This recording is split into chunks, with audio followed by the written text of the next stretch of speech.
하나님은 기름진 땅과 같이 잠재적 자원이 풍부한 이스라엘에 심긴 하나님이 기뻐하시는 나무인 유다 사람이 정의와 공의의 좋은 열매를 맺기를 바라셨다. 그런데 포악과 부르짖음의 열매가 맺혔다. 그들에게 희생된 사람들의 울부짖음인 것이다. 8절부터 하나님의 일과 무관하게 쾌락만 추구하며 즐기는 부자들을 황폐하게 하실 거라고 하신다. 망한 부자의 버려진 밭에서 난 산물을 어린 양들과 낯선 사람들이 먹을 것이라고 하신다. 하나님이 주신 권한과 지위의 사용 목적을 잃고 자신만을 위해 사용하다가는 하나님의 공의로 다시 가져가시고 연약한 자들에게 주신다. 하나님은 정의와 공의를 바라셨지만 하나님의 총애를 받던 민족인 이스라엘의 유다 사람들조차 하나님의 기대와 달리 하나님이 지으신 피조물들을 괴롭혀서 결국 벌을 받는다. 오늘 주목하게 된 것은 첫 번째로 하나님은 이미 우리에게 기름진 땅과 같은 잠재적인 풍부한 가능성을 주셨다는 것이다. 기름진 땅에서 씨앗을 심고 적합한 온도와 일조량이 채워지면 싹을 틔우고 자라게 된다. 따로 거름을 줄 필요가 없이 식물 에너지로 전환될 에너지를 이미 가지고 있다. 물론 환경적인 요인들도 하나님께 달렸다.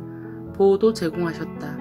그리고 너가 자라봤자 뭐가 되겠어 라는 기대 없는 모습이 아닌 술틀을 파놓을 만큼 추수 다음을 기대하셨고 기대감이 가득한 마음을 눈에 보이게 표시하셨다.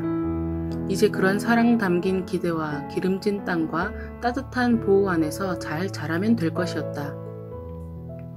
나는 나 자신을 보면서 얼마나 기대를 하나, 내가 이걸 이제 와서 해봐야 뭐하겠나 라고 생각할 때가 있다.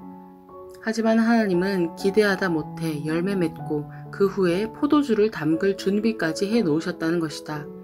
그만큼 우리가 열매 맺기를 사모하며 기다리신다. 우리가 열매 맺어 하나님께 드리면 하나님은 그 열매로 포도보다 더 영양과 효능이 많은 포도주를 담그시어 더 큰 일을 하시기 원하신다. 두 번째는 하나님의 일과 상관없이 하나님이 주신 자원을 자신만을 위해 사용하다가는 빼앗기게 된다는 것이다.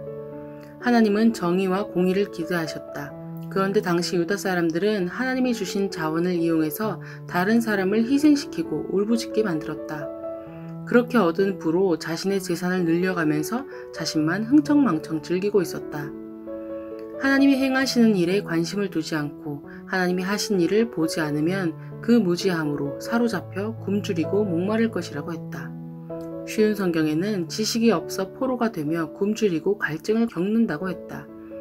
신약에서 먼저 그의 나라와 의를 구하라는 것이 그저 좋은 것이니까 하나님의 뜻을 구하라고 하는 것이 아닌 하나님의 비즈니스에 관심을 가지고 함께할 때 지식을 얻는다고 한다. 이 세상은 하나님의 주권 아래 통치되고 있다. 하나님을 배제하고 생각한다면 판단을 잘못 내리게 된다. 하나님의 일을 생각하면 더 좋다가 아니라 하나님의 일을 생각하지 않으면 망한다 라고 하는 것이 아닐까.